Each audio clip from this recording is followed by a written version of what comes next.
Bonjour, Martin Seguin pour Parlons Bois. Aujourd'hui, je vais fabriquer des ustensiles de cuisine. En fait, c'est juste pour mélanger la salade. Et ça ne me tentait pas de me lancer dans de la grande cuillère ou fourchette, quand même plutôt compliqué avec un petit peu de sculpture, je dirais. J'y vais avec un modèle assez simple que j'appellerais une fourche à salade. Voici ce que ça va avoir de l'air en résultat final. En fait, pour faire ça, le bol que j'ai fait est érable et noyer noir. Donc, je vais utiliser un restant de noyer noir et simplement des goujons. Des simples goujons achetés au commercial. J'aurais pu me les fabriquer moi-même, mais bref, je les ai achetés tout faits. Première étape, je vais couper mes morceaux un peu plus longs que ce que j'ai de besoin. J'ai l'intention d'avoir à peu près 4 pouces et demi de long final, donc je vais couper 5,5. La raison, c'est que c'est possible que je les fasse sans utiliser le tour à bois, mais c'est également possible que je les fasse en utilisant le tour à bois. C'est en m'amusant que je vais décider. Donc, je coupe mes morceaux carrés, quatre côtés pareils, bien planés, tout beau.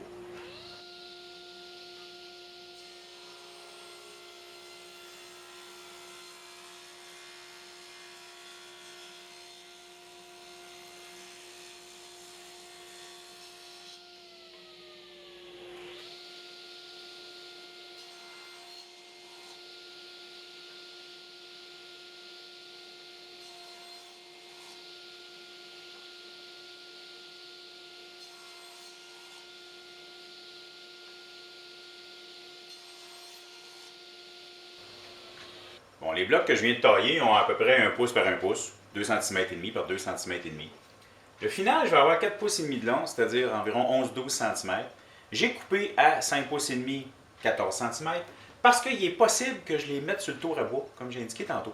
Si je les mets sur le tour à bois, ça va être entre pointes. Donc, ça va faire un petit trou chaque bord. Puis, je vais être capable de le recouper pour éliminer ce petit trou-là. C'est pas certain. Si je ne vais pas au tour à bois, je vais simplement arrondir les coins à la toupie, quart de rond. Ça va faire la job.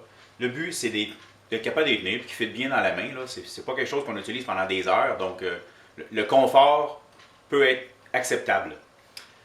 Chacun des goujons va avoir une longueur différente pour être capable d'aller mieux dans le fond du bol, qui est quand même une forme ronde. Donc, au centre, j'ai l'intention d'avoir 5 pouces. Et j'ajoute toujours 1,5 pouce parce qu'il va rentrer à l'intérieur du bloc, dans le trou. Donc, il faut quand même que j'aie un endroit un peu pour le coller. Donc, je vais couper mes goujons immédiatement à la bonne longueur. J'en ai plusieurs à faire, donc j'ai 4 poignées. 2 que je fais des poignées, si je dis là, moi. Des fourchettes.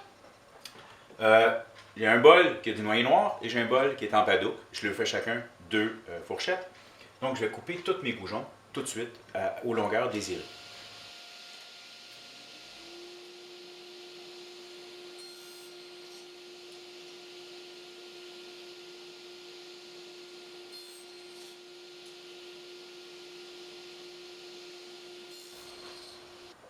J'ai fait une marque sur le côté sur lequel je veux faire mes trous, donc avoir mes dents.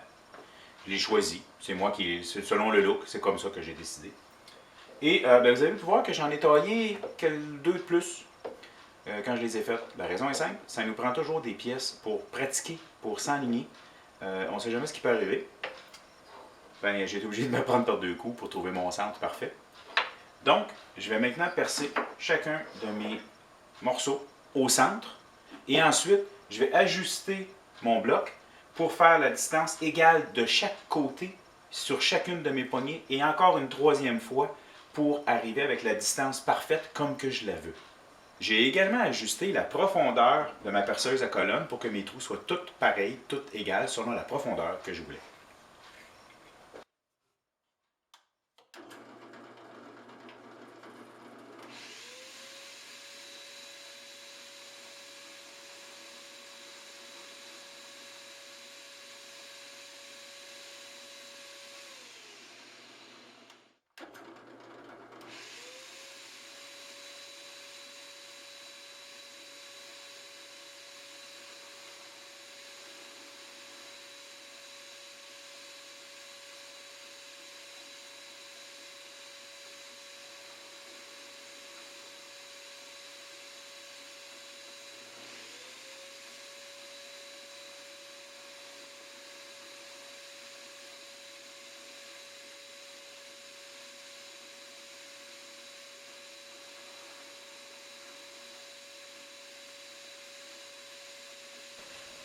Au moment présent, moi, je ne connais pas exactement le résultat final.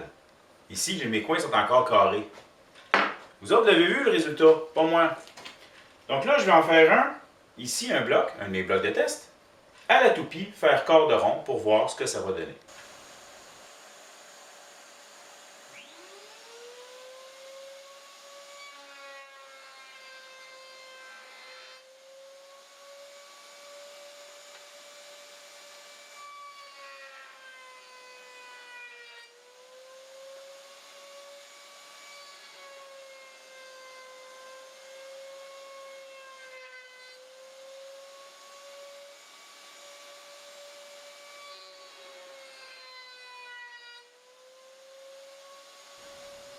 Puis le deuxième test, ben c'est au tour à bas, voir qu'est-ce que ça peut donner. Si on tourne ça en rond.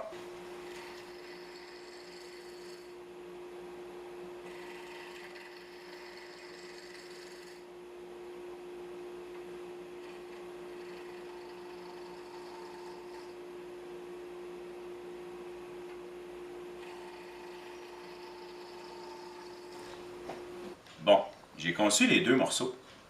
Puis comme certains d'entre vous l'ont vu, sur ma page Facebook, j'ai fait un petit sondage. Savoir si les gens préféraient rond ou juste les coins arrondis. Le gagnant est, et voilà, les coins arrondis ont gagné. J'ai fait tous mes morceaux avec les coins arrondis. Par contre, actuellement, mes bouts de planche sont un peu secs, carrés. Donc, simplement, un petit papier, c'est un 120 si je ne me trompe pas. Et on va arrondir simplement les coins comme ça. Tranquillement, on les fait toutes en faisant les petits coins. On fait le tour, tous nos bouts, ça va adoucir la coupe. Un prototype, c'est pratique parce que ça permet de mesurer et de voir ce qu'on a pensé. Vous voyez ici, j'avais pensé mon petit bâton du centre, là, en fait, avec la même ligne de chaque côté. C'est pas une bonne idée dans le bol à salade, après l'avoir essayé, c'est trop long. J'ai une différence environ d'1 centimètre, 1,5 pouce entre les deux. Alors, je vais faire juste un quart, là, je vais adoucir ma courbe. Fait que je reprends mes petits bâtons ici, puis je les en enlève un petit bout. Maintenant que mes morceaux sont sablés à mon goût, tout au complet, les coins sont ronds à mon goût, j'ai également sablé les extrémités des goujons, parce que ça fait trop carré. Maintenant, on va coller ça. Je vais utiliser de la colle ordinaire. Je pourrais utiliser de la colle plus imperméabilisante ou encore parfait pour la nourriture. Mais étant donné que c'est une partie de l'ustensile qui ne touchera absolument pas à la nourriture, c'est pas nécessaire. Mais d'un autre côté, c'est une colle qui a une prise plus lente. Donc, il peut aussi vous donner un petit peu de jeu. Ça, c'est à garder dans votre manche au cas où vous aurez besoin de faire un projet où vous ne voulez pas que la colle prenne trop rapidement.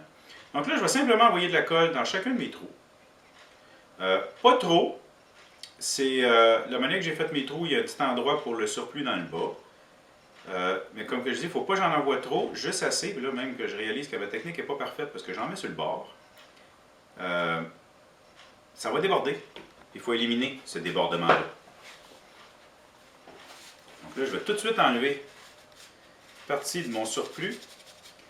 Ce qui est dommageable derrière tout ça, en fait, quand on en met trop, c'est que la partie où il y a de la colle va avoir un problème avec la finition, si on ferait du vernis. Dans mon cas, c'est pas ça parce que je vais aller avec de l'huile minérale. Maintenant, en prenant soin de choisir le bon morceau. Et voilà. Selon les longueurs pour être sûr de ne pas me tromper. C'est mon genre de me tromper. C'est pour ça qu'ils sont placés, coordonnés. Là, je sais qu'un coup que je les ai rentrés, là, ils ne sont pas rentrés parfaitement. Mais je m'installe comme ça.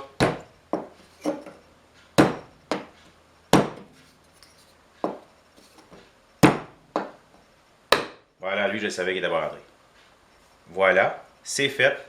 J'ai quelques petites gouttes que je me dépêche d'enlever. Et bien voilà, mes ustensiles sont terminés. En noyer noir et en padouk pour aller avec les différents bols à salade que j'ai fabriqués. Finition, c'est simplement à l'huile minérale. Donc, les ustensiles, ben, c'est simple, on brasse la salade. Ça fonctionne avec n'importe quel saladier, hein? Pas besoin que ce soit un saladier en bois. Donc, voilà, j'espère que vous avez apprécié. Merci.